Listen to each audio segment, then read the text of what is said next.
If we could, General, if we could step back and kind of look at this now as a sort of a year-end wrap-up, right? We're almost at the end of 2024. Again, we're a handful of weeks away from the Trump administration stepping in. What's your assessment of the current state of the conflict? Well, if you're a lieutenant or a captain or a sergeant in Ukrainian armed forces in eastern Ukraine, it's pretty grim. I mean, you're getting pounded every day. You're looking out across at thousands of Ukrainian and I'm sorry, Russian and now North Korean troops that are attacking. Um, but if you're thinking strategically at the operational level and strategic level of warfare, it's been over almost a year since the Russians captured Avdiivka, and they've barely moved a few kilometers beyond that while losing over 1,000 troops a day. Not to mention the thousands of vehicles and howitzers, et cetera.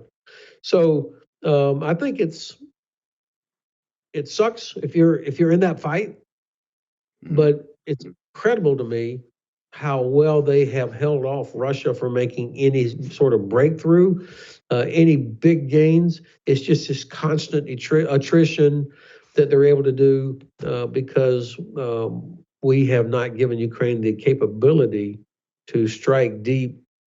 We have not given them enough capability to strike deep, to knock out headquarters and logistics.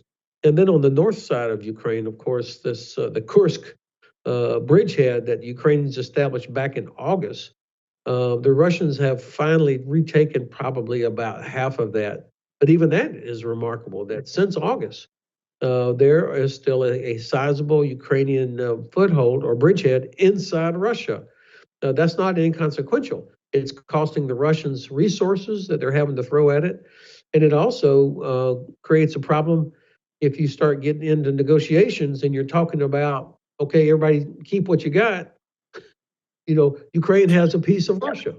And so I think all of this factors into the Ukrainian operational thinking. Do you think is that where we're headed? Are we headed to negotiations, or are we headed to another year of this grinding World War I style warfare? I think that the Russians are content to keep doing what they're doing, if they feel that we are going to turn our backs on Ukraine. That at the end of the day, the Russians' only hope is that we quit supporting Ukraine, and then eventually Ukraine would have to um, come to the negotiating table in a very weak position. So I think that's what the Russians are holding out for. They have no interest in actually negotiating in good faith. There's nowhere in their history have they ever lived up to any agreement unless they were absolutely forced to do it.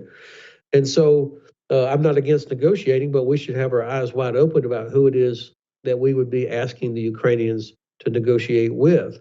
The same guys that shoot down civilian airliners, that kill innocent people every day of the year, not just on Christmas. Now, frankly, I thought this war could have ended last year if we, the United States and our allies, had made that commitment, because just some capabilities of long range strike and no interruptions in ammunition, we'd be in a completely different place. So what Ukraine has achieved is despite our failure to commit to actually helping them win this conflict. But if you're talking about going to the negotiating table, and I think you're 100% right, you're on target in terms of Putin and his reliability. But if we are talking about sitting down to the negotiating table, that is what the incoming president, President Trump, has talked about.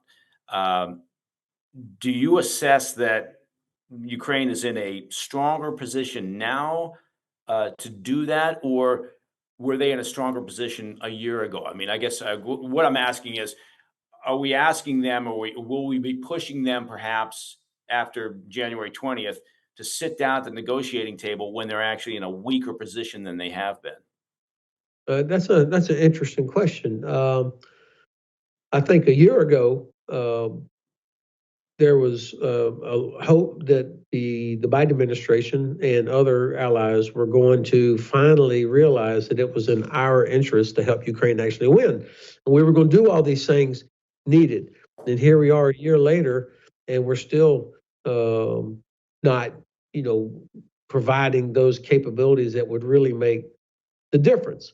And in fact, I think that the talk about negotiations is causing some people to think that, okay, well, it's never going to get better from a U.S. or European perspective in terms of help. So if that's the case, then I would say Ukraine is probably in a slightly weaker position. On the other hand, and I hate to sound wishy-washy, Ukraine's own capability of producing long-range weapons and their munitions has increased, which is remarkable. They have increased their capability for producing weapon systems. And finally, yesterday, I think another battalion's worth of Leopard tanks from Germany has arrived. So after a long delay, they're now up close to 100 plus German Leopards are arriving in Ukraine. So none of this happens on a straight line delivery schedule.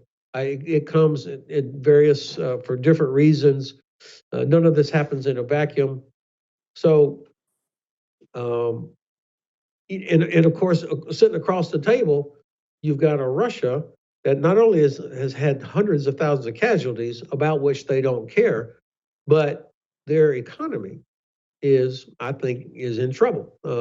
Their ability to produce armored vehicles, howitzer barrels, tank barrels, these kinds of things is severely degraded.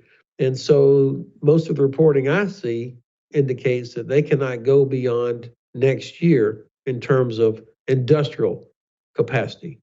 So if we got serious about this and started stopping and began to really stop Russia's ability to export oil and gas through their so-called shadow fleet, then they would have no money left to buy ammunition from North Korea or missiles from China or Iran.